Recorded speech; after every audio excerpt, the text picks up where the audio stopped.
Hello everybody. A very important part of telephone etiquette would be listening skills. Listening can be classified into three: passive listening, selective listening, and active listening. Now, before we discuss about this, we should know what is the difference between hearing and listening. Hearing, we hear because we have 2 ears. But when you're hearing, it is not necessary that you're actually concentrating, or that you're actually paying attention, or that you're listening. Everything that you're listening goes to your brain. It doesn't. You're only hearing because you have ears. However, when you're listening, you listen with concentration. So whatever you hear, it goes to your brain, you analyze it, and you respond accordingly. So this is the difference between hearing and listening. Hearing, you have ears, you hear, but you do not retain what you hear in your brain. Listening, you pay attention, it goes to your brain, you evaluate what you hear, and it retains in your mind. Similarly is the case with seeing and watching. The first type of listening, as we discussed earlier, is passive listening. You hear from one ear and you take it out from the other ear, so nothing goes to your brain. Second is selective listening, when you listen only to what makes you happy. When you listen only those words that you want to listen to. The rest of it, you don't listen. For example, if you go to your manager and ask your manager for permission to go 2 hours earlier on a particular day, the manager says, okay, you can go 2 hours early today, but make sure you stretch for 2 hours tomorrow and complete what you have missed today. But if you are a selective listener, you will only hear, okay, you can go 2 hours early today. You will not hear, stay back extra tomorrow, 2 hours, and complete your work. So selective listening means you only listen to what makes you happy. However, what we need to practice is active listening. Active listening is when you're paying full attention, you're totally concentrating on the person who's speaking. Whatever information is passed to you goes to your brain. You analyze this information and you respond accordingly. So that is active listening. We need to practice active listening. There's some people who, when you're talking, will just outright ignore you. They're not interested, or they're not bothered about what you're saying. There's some people who pretend to listen. They're physically there and mentally detouring. So they only pretend to listen, but they don't take in anything that is being said. There are again a third category of people who do selective listening. Selective listening we have already discussed. We have a fourth category of people who do attentive listening. They actually pay attention to what you're saying, but nothing is retained in the brain. We also have people who are active listeners. And this is what we need to be.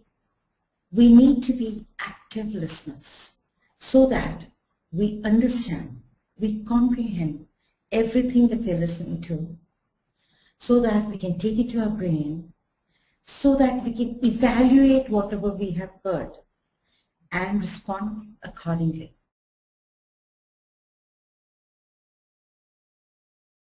When you listen, you receive information. The information that you receive is taken to the brain and is interpreted. You try to understand what you have listened to. Then the information is evaluated. The brain starts working and deciding about what to do regarding the information that has been put in. You remember the information and you respond accordingly and accurately. Now, why do we need to be active listeners? What is the reason? We need to be active listeners so that we know why a particular person is calling. We need to be active listeners so that we understand what are the needs of the person who's calling. We also need to be active listeners so that you come to a solution and resolve the issue that the person is having. You can satisfy the customer's needs, thereby making the customer very happy. The use of active listening skills will make your job simpler. Once you're active in your listening, it makes your job simpler, it makes it more clear, there's no confusion. If you're an active listener, it will lower your average handling time because you will not be confused. You will not be asking the other person to keep repeating because you're listening actively and you're understanding everything. Active listening results in higher customer satisfaction. Definitely, if you're active in your listening, the customer is going to be happy that you're understanding fast, that you're not asking him to repeat again and again, and because you've understood, you can give him a solution. So more satisfied customers or clients will lead to more calls. They're happy with you, they make more calls. When they make more calls, there's more money for the company. When the company makes more money, there's more money for you and growth for you. Am I right, guys? I'm sure you'll agree with me. Now, listening is an integral part of communication. It's a very important part of communication. Communication has 4 components: listening, speaking, reading, and writing. All the 4 are equally important. It is not enough if you're a good speaker. You need to be a good listener. You need to be a good reader. You need to be a good writer also. So all the 4 are interlinked. Careful listening can reveal unseen problems, things that you never noticed before. It can identify new trends and opportunities. Good listening or active listening is crucial in relationships. It's very, very important as it helps in getting along with other people and also understanding them. Now let's say, for example, you have a friend, a very dear and close friend. You and this friend share your joys and you share your sorrows also. One day, you notice that your friend is looking very upset. Your friend comes and tells you, hey, let's go for a break. I need to discuss something with you. So both of you go for a break and your friend starts talking and starts telling you about what is bothering him or her. When he's talking to you, instead of actively listening to him, you sit with your mobile and start sending WhatsApp messages, texting, or playing a game. The friend starts feeling upset. He or she will wonder, like, you're the best friend. You need to care about what is bothering him or her. But instead of doing that, what you're doing is wasting your time. Well, it may not be a waste of time otherwise, but it's certainly a waste of time when somebody desperately needs your advice, needs your help, and needs your support. But instead of listening, you are totally distracted by sending WhatsApp messages or text messages. So what happens is this person is going to be more upset. Now, once you both leave and go away, the next day the friend may try again to talk to you. If the same thing happens again, 2 or 3 days, what is going to happen? What would be the result? Definitely there's going to be a break in your relationship. And not only with a friend, it can happen with a family member, it can happen with your senior in the office, it can happen with a colleague. So active listening is very, very important to sustain a relationship, irrespective of what kind of a relationship it is. Now, what are the barriers to active listening? Now, let's say you're on a call, you're with a client. What are the barriers that you could face? First, distractions. It's very easy to get distracted. What are the type of distractions? There could be people who are distracting you. People who may be talking, people who may be distracting you in different ways. There could be noise in the place that you're making a call. Maybe some vehicle noise. Maybe somebody's drilling. Maybe there's some repair work going on, some construction activity. Any type of noise. There may be people who are standing and talking very loudly near you. The environment. Now let's say it's very hot, but you don't have an AC in the room and you're feeling very restless. There could be anything in the environment which is not suiting your purpose. That could be a barrier to active listening. Boredom. You keep coming to work every day and doing the same work every day. There's no change. It's a repetition. Each day is a repetition of the last day. Or there could be a lack of challenge. You feel that your growth is totally stunted. You're not growing. You're not progressing. Or there could be no motivational factor. You know that you're doing a good job, but you don't have anybody who's motivating you. You don't have a supervisor who comes and tells you, hey, great job. Come on, you'll do even better. No pat on the shoulder. That upsets you. It could be anxiety. It could be anxiety related to personal problems. Having an argument with somebody at home or with a friend or with somebody in the office. It could be work related or it could be personal. That bothers you. It depresses you. It's totally preoccupying your mind, so you don't do justice to your work. The next factor is intolerance. Personal prejudices. Somebody from a particular religion does not like speaking to another person from another religion. Somebody from a particular country does not like speaking to somebody else from another country. So these are personal prejudices which should never affect our working style. We should be more concerned with the actual work that we are doing and not with the person who's talking. Speech pattern. We were talking about the rate of speech. Suppose somebody is too fast or somebody is too slow.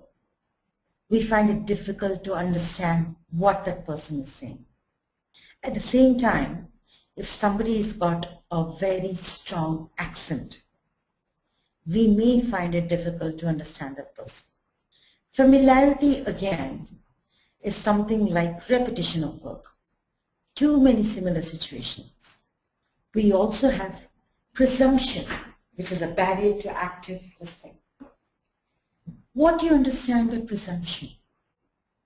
Presumption happens when a particular employee keeps guessing or trying to speak and not allowing the other person to speak. The other person wants to tell you what's the problem and you keep guessing about it. Oh, is this what happened? Is that what happened? So please do not allow these barriers to affect your work or let it come in the way of active listening. We need to make sure that these barriers are removed, and there are always ways to remove barriers. How do you become a good listener? Limit your own talking. Please control the amount of talking that you do. You can't talk and listen at the same time. It's good to be a very good listener. We discussed yesterday that when we're talking to somebody, we should not interrupt when that person is speaking. We should make sure that we are giving verbal nods. We went through yesterday. Verbal nods like yes, all right, of course, certainly, I understand. These are verbal nods. You wait for the person to stop speaking before you start speaking. But in order for the other person to know that you're paying full attention, you need to give verbal nods whenever that person pauses. Think like the customer. You need to express empathy. We discussed empathy last evening. Empathy is when you put yourself in the shoes of the other person and try to understand what that person is feeling. Try to understand the other person's pain or why that other person is disturbed. That is empathy. So when you do that, you will have a clear understanding of the customer's problems and needs, and you will be able to provide a solution. Once you have provided a solution, it's definite that the client is going to come back to you, and you may even get more business. How do you become a good listener? How do you get information from a particular person? The only way is by asking questions. Asking questions is of two types: close-ended questions and open-ended questions. Close-ended questions are those questions where the answer will be only one word. Do you like coffee? Yes, no. Do you like sweets? Yes, no. So it's just a one-word answer that you get. On the other hand, open-ended questions are those questions from where you can get a lot of information. Hey, I heard that you had gone to Ooty. How was your trip? Oh my God, it was amazing, I tell you. Ooty is such a beautiful place. The temperature was just right, and we had such a wonderful time. In fact, the nights were very cold. We went to see several places, and there's a small train there which takes you up this little hill. So when you ask a question like this, you get a lot of information. We need to always ask open-ended questions. If you don't understand something that the other person has spoken, please do not pretend to understand. Please ask that person to repeat. Get clarity and then move on. Do not guess. How do you become a good listener? You do not interrupt when the other person is speaking. Concentrate. Don't get distracted. Take notes. Acknowledge. How do you acknowledge? By verbal nods. Turn off your concerns. Anything personal which is bothering you, turn it off. Switch it off. Become mentally so strong that once you start working, you will not allow yourself to think about your personal life or anything which bothers you. Again, verbal acknowledgements are the verbal nods. Paraphrasing is summarizing. Towards the end of the call, please paraphrase or please read out the main points of the conversation that you and the other person had, so that you are sure that you've not taken any wrong information, so that if anything needs correcting, the other person will correct you.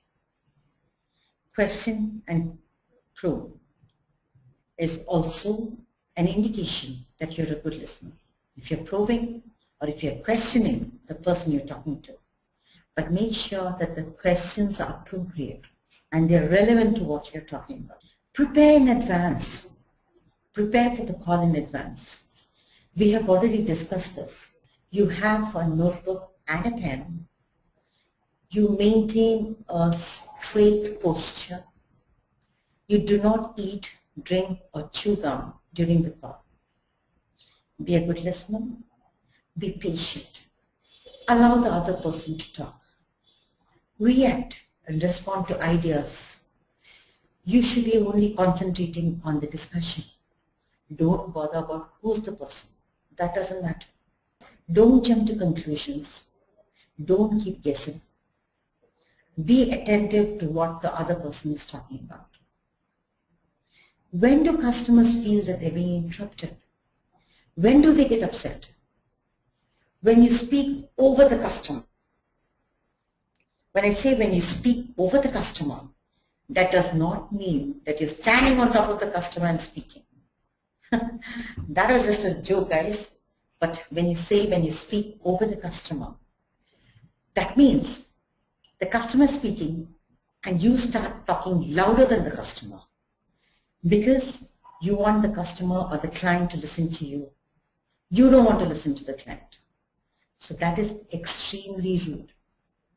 When the client starts talking, you need to stop talking. When you don't stop, if the customer begins to speak, definitely he is going to get upset. When both of you are speaking simultaneously, you need to stop speaking and allow the client to speak. You cannot, when you're aware that the person is speaking, you're hearing the person speaking, you cannot continue to speak. When does the client feel that you're actually paying attention? When you totally absorb the information that has been given by the client, that comes from active listening. All the information that's given to you, you take it to your mind, you think about it, and you respond properly. The customer or the client feels that you're paying attention when you don't keep asking the customer to again and again repeat the same thing. When you ask the client or the customer to keep repeating what they have been saying already, that means you're not actually listening properly. Once in a while, when you actually have been listening properly, but for some reason or the other, some sentence, some words you don't understand, it's okay to ask them to repeat, but not all the time. The client feels that you're paying total attention when you answer appropriately. If the client is asking you questions and you give him the correct answers, he's very happy because he knows that you're paying attention. When you don't ask irrelevant questions that are not at all connected to the discussion, that means you're paying attention. However, if you have a particular topic and you ask questions which are not at all related to the topic, that means you're actually not paying attention. When you don't jump to conclusions before understanding the customer's concern, when you don't start guessing, when you don't have any preconceived notion in your mind, you should have an open mind and pay full attention and understand what the client is trying to tell you. You should never play guessing games. To listen actively, listen for total meaning. Respond to the feelings of the client or the customer. Be sensitive to non-verbal clues. Now, what are non-verbal clues? Non-verbal clues are those clues that are not spoken about by the client or the customer, but which you need to guess or sense. For example, you're speaking to a customer or a client. Maybe you've been speaking quite regularly to this person and you shared a good rapport with that person. One particular day, you find that person is coughing and a bit dull. He does not need to tell you that he's not well. You should understand. And soft skills would say, did you ask him whether he's not feeling well? Excuse me, Tom, are you feeling well? Are you unwell? I really hope you get well soon. Are some of the things that would really make him happy. The next time he calls, you could tell him things like, I hope you're feeling better, Tom. You listen for facts and you test yourself for understanding. How do you test yourself for understanding? By summarizing, by paraphrasing whatever you people spoke about. Towards the end of the discussion, towards the end of the conversation, you need to paraphrase or you need to summarize. Listening to a difficult accent, when you hear someone speaking with a heavy accent, it's perfectly fine to ask the person to speak slowly. You can tell the person, I'm sorry I don't understand. Could you please speak slowly? Do not pretend to understand. When you pretend to understand, it always leads to some problem or the other. Paraphrase to test understanding or summarize. Paraphrase and summarize are almost the same things. Do not rush the person. There's some people, just because the shift gets over, just because they are feeling hungry and need to go and have lunch, they will try to rush the other person and try to finish the call at the earliest. That is extremely unprofessional. Do not shout. Speak in a volume which is just right. Neither too loud, not too soft. When you speak too soft or too low, your voice sounds dull. When you speak too high, your voice sounds like you're shouting. Stop worrying about what to say next, because the next will come automatically. Just focus on what you're saying now, so that what you speak is accurate. When you talk to a client, please keep your mind open, relaxed. Don't go and speak to a client with preconceived notions or when you're in an irritated mood. Just be very relaxed when you talk to a client. Every client is important to us. We need to pay equal importance and respect to every person that we are talking to. Use the hear method. H stands for hear the message. E stands for engage in summarizing. A stands for ask questions or analyze. R stands for react or respond appropriately. Now, let us summarize this particular session which we did on listening. 45% of our communication time is spent on listening. So let's be good listeners and let's practice active listening. Listening should be more active than passive. Passive listeners will just take in from one ear and take it out from the other ear. Active listeners are the smarter ones who will pay attention to whatever is being said. They will take it to the brain. They will analyze it. They will understand it. And they will respond accordingly. It's very easy to overcome the barriers to listening, providing you want to. So use the hear method.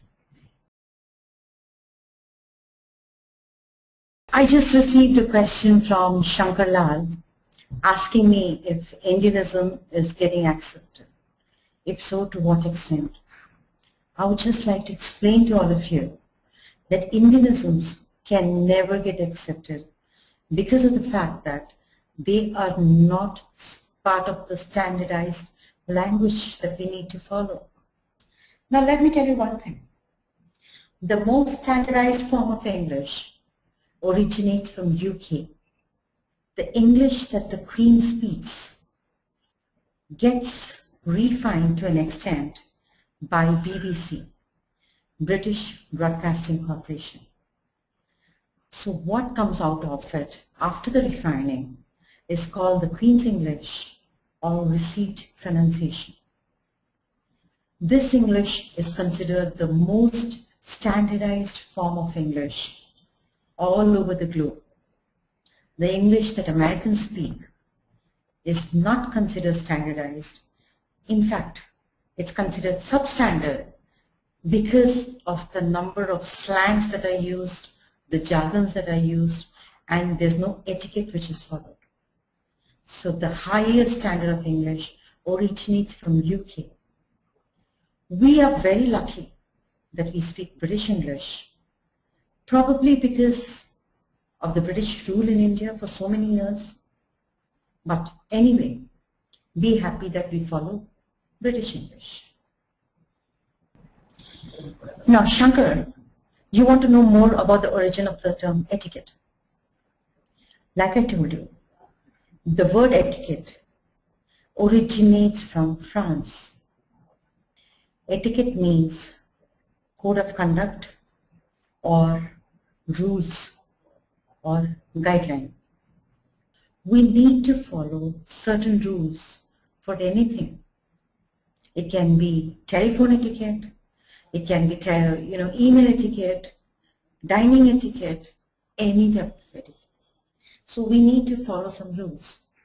Now, what used to happen in France years ago was that people, when they wanted to go to the court for anything, they had to get prior permission. They were not allowed to go as and when they wanted.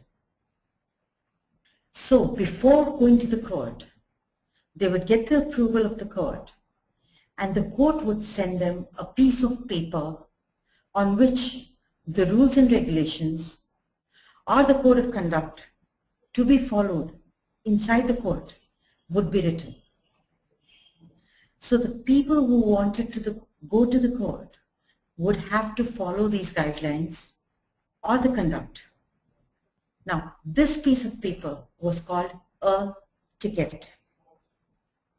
But gradually, the word a ticket changed to etiquette. When people started following rules and code of conduct for every field, like we discussed earlier, social etiquette, where you need to know how to behave in society. Then you have dining etiquette, where you have rules and regulations that need to be followed while dining in public. You have email etiquette, you have conference call etiquette, you have etiquette of different types. Shankar, I hope I was clear there. Thank you all very much. You have been very attentive and you have been so interested and enthusiastic about the entire session. It really is very positive. I thank you all once again, and I wish you all the very, very best in life, and hope that you all of you, each one of you, become a real star in life. All the best. Take care of yourselves. Bye.